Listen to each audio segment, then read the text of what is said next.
సందేహానికి చోటివ్వకండి. మనుషుల్ని సందేహించొద్దు, దేవుణ్ణి సందేహించొద్దు.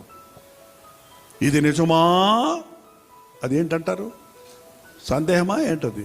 ఏమని వచ్చిందండి? సైతాను అవ్వ దగ్గరికి వచ్చి ఏమడిగింది? ఇది నిజమా,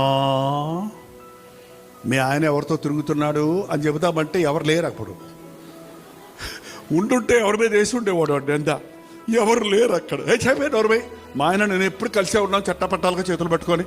మేము ఎప్పుడు మా మధ్యకి మా ఆయన మధ్య నా మధ్య ఎవరు లేదు. అందుకని ఎవరి మీద పెట్టింది ఇప్పుడు? దేవుడి మీద పెట్టా.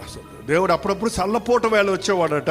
అప్పుడు వీళ్ళు సంతోషంగా వెళ్ళి మాట్లాడుకునేవారు. మిగిలిన సమయంలో ఇద్దరు కలిసి హాయిగా ఏదైనా తోటలో ఆనందంగా ఉన్నారు. అందుకని చూడండి, మాట్లాడుకోకపోతే, మనం మనసులు విప్పకపోతే అపవాదికి ఆలోచనలకు చోటిస్తుంది, సందేహాలకు చోటు ఇవ్వకండి. అనవసరంగా అపనిందలు వేసే వారి బాధ తట్టుకోవడం చాలా కష్టమండి. చెయ్యని నేరాన్ని చేశావని ఒకరు అనుమానిస్తున్నప్పుడు అవతల వ్యక్తి కూడా నిద్ర పట్టదు పాపం. ఆ నింద భరించలేరు, అవమానం భరించలేరు. కానీ యేసయ్యను ఎన్ని మాట్లాడినారు చూడండి. అలాగే నువ్వు దెయ్యాలు పట్టినాడు అన్నారు ప్రభు దగ్గరికి వెళ్ళి. ఈ రోజులు చాలా నీ దెయ్యం పట్టిందంటే, నాకు కాదు దెయ్యం, నీకే పట్టింది పెద్ద దెయ్యం. దెయ్యం దెయ్యం దెయ్యం స్మరణ ఇంట్లో, దేవుని స్మరణ ఉండదు. ఏ స్మరణ? నువ్వు దెయ్యాన్ని అంటే నువ్వు రాక్షసుడు అంట, నువ్వు పోతాను అంటే నువ్వు సైతాను అంటాడు. ఈ మాటలు రానివ్వకండి. ఆ మాటలు వచ్చాయంటే నువ్వు సైతాను అనగానే వాడు వచ్చేస్తాడు. ఎందుకంటే నన్ను పిలిచావా అంటాడు, వచ్చాడు. చూసారా, అపవాదికి చోటు ఇవ్వకండి. మీ ఇంట్లో సణుగుడు వచ్చిందంటే సాతాను వస్తాడండి. స్తుతి ఉందంటే సాతాను బారిపోతాడు. ఎప్పుడైనా గుర్తుపెట్టుకోండి.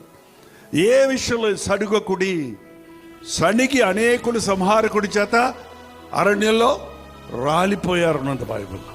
కాబట్టి ఎప్పుడు సడుగుడుకు చోటు ఇవ్వకండి, అనుమానానికి చోటు ఇవ్వకండి.